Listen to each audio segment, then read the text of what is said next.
Create 8 steps to a good story.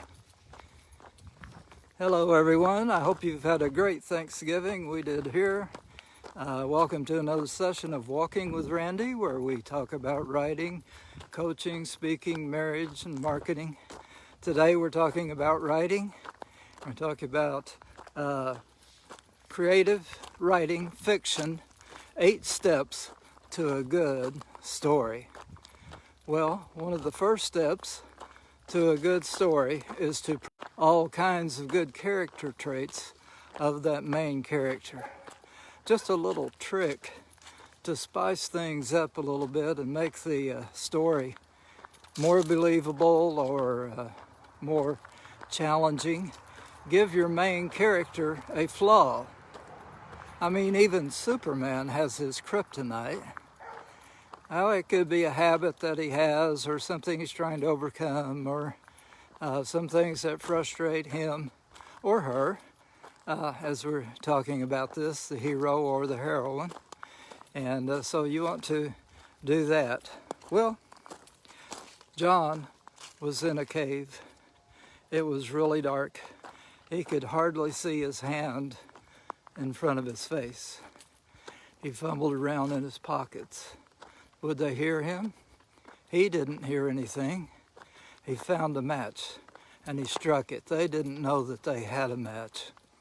Well, he knew that match would soon run out, but he knew that there was a branch with some leaves on it when he went into the cave. So he ran over and he grabbed the branch and he lit the leaves and they flamed up. And then he was worried about whenever the leaves were going to die out. But it finally went down and the wood caught on fire. So now he had a torch. He moved around trying to find his way out of the cave.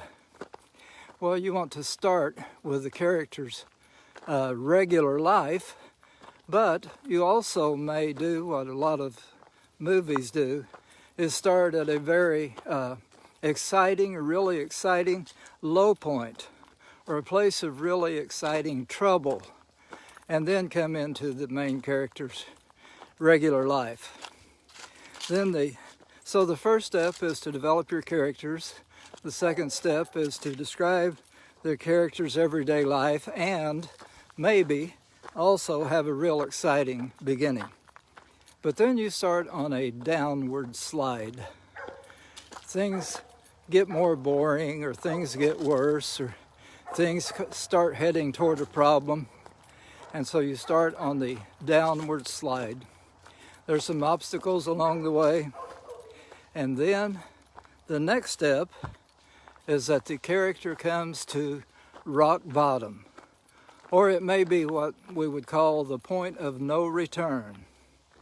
So you start with the character's everyday life, you have the downward slope, and then the character hits rock bottom. Well, then you have the turnaround where there is hope. So John felt a little breeze coming toward him. And so he made his way with his torch to a curve. And as he stepped around the corner, he could see what he thought was a little light in the distance. So he made his way toward that light.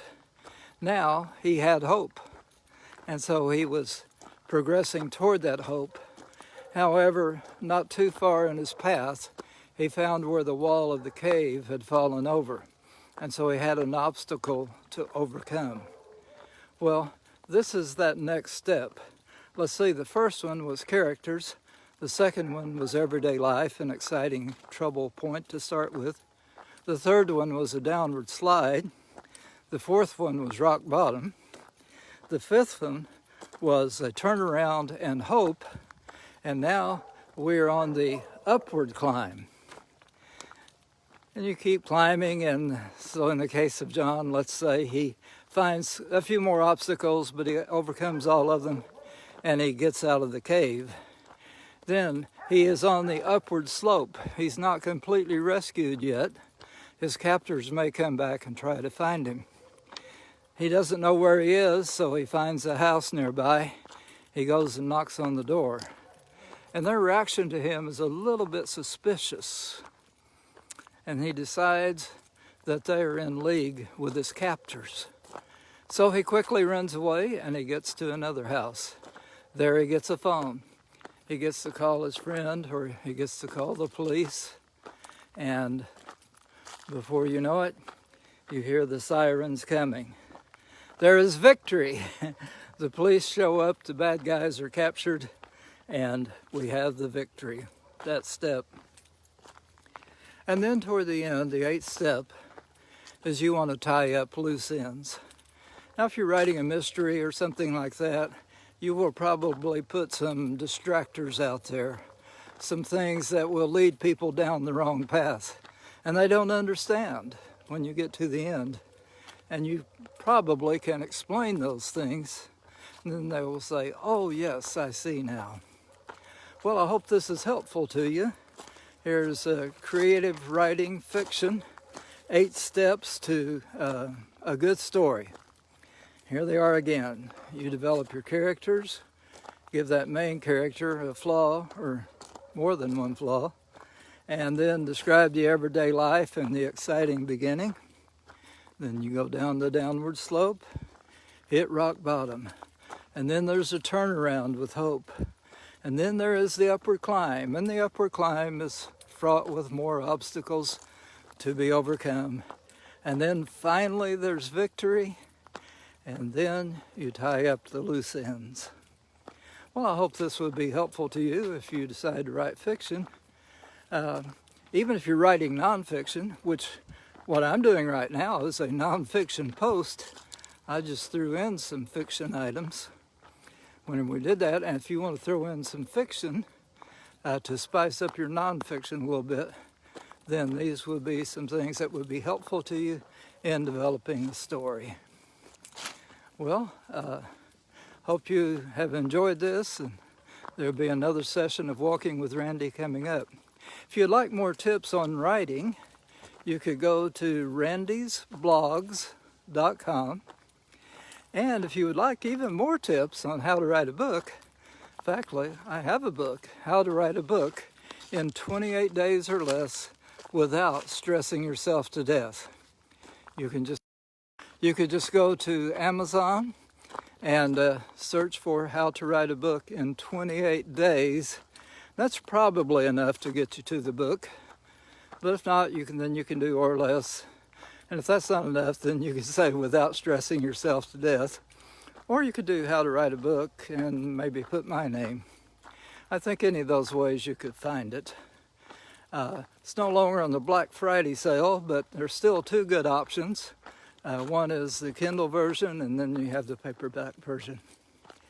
So I've enjoyed being with you again here in Walking with Randy. Been out of the loop for a little while. Part of it was finishing the book. And I want to make my disclaimer. That book was not written in 28 days or less, but I did describe how I wrote one of the books that I've written before in 28 days. I did do that. And then there are 2 other methods of writing a book without stressing yourself to death, not necessarily in 28 days. And I used actually all 3 of the methods that are presented in that book, in the book to write that one. Okay, well, I hope you have a good day, and we'll talk to you later.